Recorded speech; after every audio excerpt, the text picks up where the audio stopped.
Anyways, yeah, I've been feeling better. Just Just getting up. Um, First of all, like my eye. I don't know if you remember my eye is like real droopy. yeah. Um, like that seems to be upright. I guess Mm-hmm. that's from the nerves. Mm-hmm. I've been getting up walking. Mm-hmm. Um, um, How's your I, balance been when you're walking? yeah, my balance is, a lot better. Good. Um, I mean, I still need help, you know, from behind, Mm-hmm. just like a security blanket. But as far as Are you people, actually holding on to something when you walk, or is somebody holding you, or are you yeah, able to do it by yourself? sometimes I can do it by myself, but I feel more secure if somebody, Sure. you Have you know, had any falls? um, mm, no, I think I had one. I just fell on my butt, um, and that wasn't outside. That was inside. I usually stay inside a lot. I have a lot of I have a lot of objects in my room. Mm-hmm. That helps me maneuver. Mm-hmm. Now I feel safe, and I feel that it helped me. It's like a little obstacle course. Mm-hmm. I feel like it helped me move around. I try to compensate. Mm-hmm. Not put too much pressure on the spine. Mm-hmm. Like I'm keeping it upright. You're not wearing your Um, brace? I am. I should be more, but Mm-hmm. I'm always inside. Okay. So I mean, I always have my posture, upright. Okay. Um, like How's I your but pain been overall? my pain is my pain has been a lot better. Mm-hmm. When you hurt, where do you hurt? The same the same place like my neck and my arm. Mm-hmm. Um, After the laminectomy, it's been a lot better. Mm-hmm. Um, I still have the loss of the motor skills or whatever. Mm-hmm. Like I can't move my fingers or whatever. They atrophy. Mm-hmm. Speaking of the atrophy, going back to walking,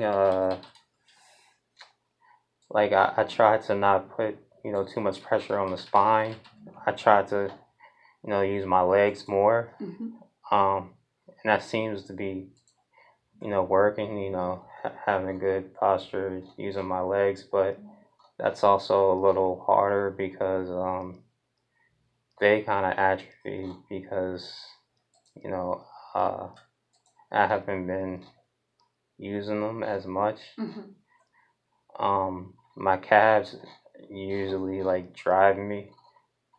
I figured out when I walk, my hamstrings, but Arnaz, are you working with physical therapy? no, not right now. And is that because it's just been too difficult to manage everything, or is it because they haven't Well, offered to help? well, no, that's not that. It's just I just been in a lot of pain. Okay. But I'm starting to feel better. Um, I guess my pain regimen has been getting better. Mm-hmm. Because at one point I was taking the morphine, but I don't like the morphine at all. I've been taking. I went back to taking the Percocets, Mm-hmm. and they help more. Um, the doses that I've been getting haven't been usually working. The morphine doses. No, not the morphine doses. I don't like to take the morphine. Mm-hmm. The Oxycodone. oxycodone. Okay. How Like often are you taking the oxycodone? I usually take it three like 3 times a day. Okay. Um, one One 5 milligram doesn't help. I usually take three. Three Um, 5 milligrams? mhm. Okay. Um, that usually helps me maneuver. Um, and yeah, I'm just. It feels like it helps me. You know. Um, I'm just trying to get more strength back in my legs, and I don't wanna fiddle with my fracture.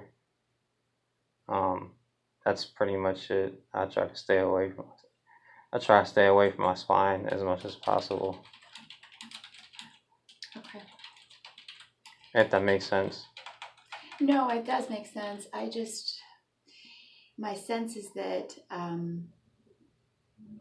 we might need to modify your pain regimen a little, but I think that um, working with physical therapy also would be good, so that we don't have to stress your neck or your arm, but specifically to work on your balance, to make sure that we're keeping you upright with good muscle mass and good balance as much as possible. Okay. I know you met with Dr. Lucas today. How did that go?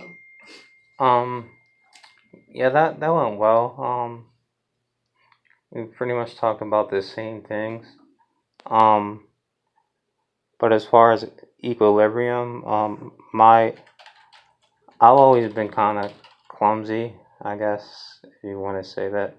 My equilibrium hasn't always been that much. I always compensated with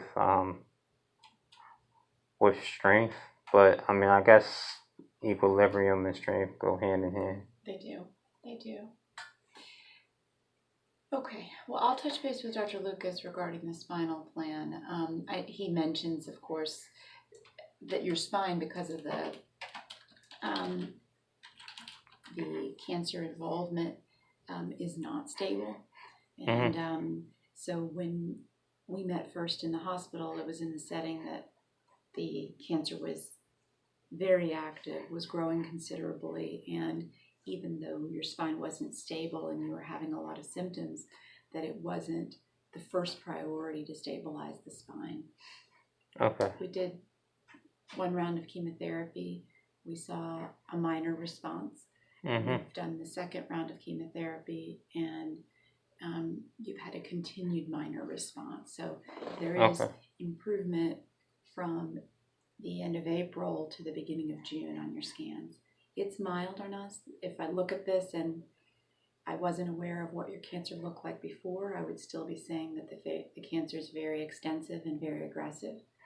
But if I'm looking with the knowledge of where you stood in March as compared to where you are in June, then I know there's improvement. Does that make sense? Mhm. So you are not at all out of the woods here, but what you're describing in terms of improvement correlates with some improvement in the MRIs. The Okay. place where you've had improvement is not in the spine. The spine looks about the same.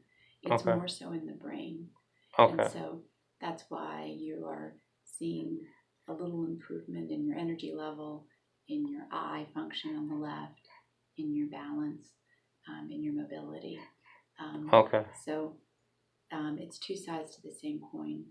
Um, you've done quite well with chemotherapy, and it's achieved a partial response, but you're still confronting a lot of deficits related to where the cancer is involved in the body, the brain and the spine and the spinal cord, but also some of the side effects of the treatment. Mhm.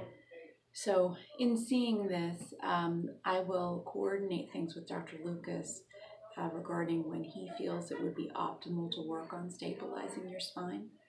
The goal Okay. behind that would be that it would limit your pain and that Yeah. it would improve your mobility and that it might do so without requiring higher doses of narcotics in order to get pain control. Okay. In the meantime, though, spine stabilization doesn't treat the cancer, right? Mhm. And that was part of the reason when things were moving so quickly before that we delayed thinking about the spine stabilization, now is probably the time to be thinking about it. Okay. So my sense is that if Dr. Lucas could potentially do that within the next month, that we would put your next round of chemotherapy on hold. Okay. Hopefully do the surgery, get good recovery, better pain control. Okay, and I'm sorry. Doctor, how are you? I'm not gonna get everybody all hyper. I'm right out here. Nice to see So you. nice to see you Thank too. you. And by surgery, if if uh if the if the tumor shrunk around the spine is what you're insinuating, right? This tumor around the spine has not shrunk. It's the same size. Okay, so It's very similar in size. I'm saying that the tumor in the brain, which had been coating the brain and oh, you're talking about that surgery. involving the brain very significantly, those areas, a few of them have gotten small. Multiple of them have gotten smaller. Okay, So that's good news. So that is good news. When we look at the spine separately, Mm-hmm. we haven't seen growth of the cancer in the spine or in the spinal cord, but we don't see the same kind of decrease.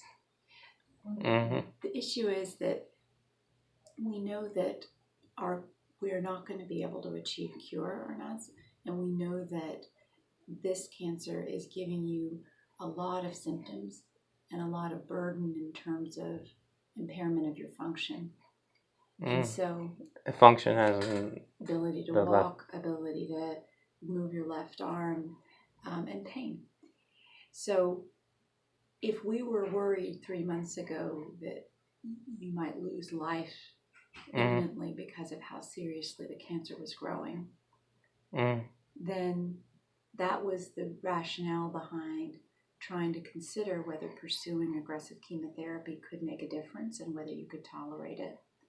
And that was to try to get to what was happening that was wrong in the brain, what was happening that was wrong in the bones, and what was happening that was wrong in the spinal cord. These 2 rounds of chemotherapy have gotten that a little better in the brain. Okay. But you're still left with a lot of those deficits and impairment of your mobility and pain. Okay. So if we're thinking about this, I think chemotherapy has a continued role, and I hope that it will continue to benefit you. But it doesn't likely yield a long-term benefit over the course of years. If it's going to benefit, it will likely benefit you over the course of months in terms of keeping the cancer under control. Okay. And that means that it is important to be thinking about what is your quality of life and what is your pain level and how mobile and independent are you? Okay. And so if Dr. Lucas is able to help on those fronts because your spine is no longer as much at risk, then it makes sense at this time to take a break from the chemotherapy temporarily, fix the spine, which won't treat the cancer, but it will make sure that the spine is stable and potentially could improve your pain control and your mobility, and then get back to the chemotherapy. And I'm sorry, I know you explained this before, but mobility as in walking or my hand? You're walking. Okay. I don't know that we'll be able to improve your hand. Okay. Yeah, I think that, because right now you're stuck. It's hard to move, right? Your neck and your back, and that's in part because there's pain. But if you have less pain and if you have less risk for nerve impingement, then because the bone is solid and there's not something that's threatening the integrity of the spinal cord in that area, that's going to put you in a position where you don't need the brace, and hold on, I'm sorry. You can work more closely with physical therapy. I'm sorry. Can you back up like 20 seconds? and you just heard this from Dr. Lucas, so I'm not trying to give you fresh information here. The point is that spinal stabilization doesn't treat the cancer in and of itself.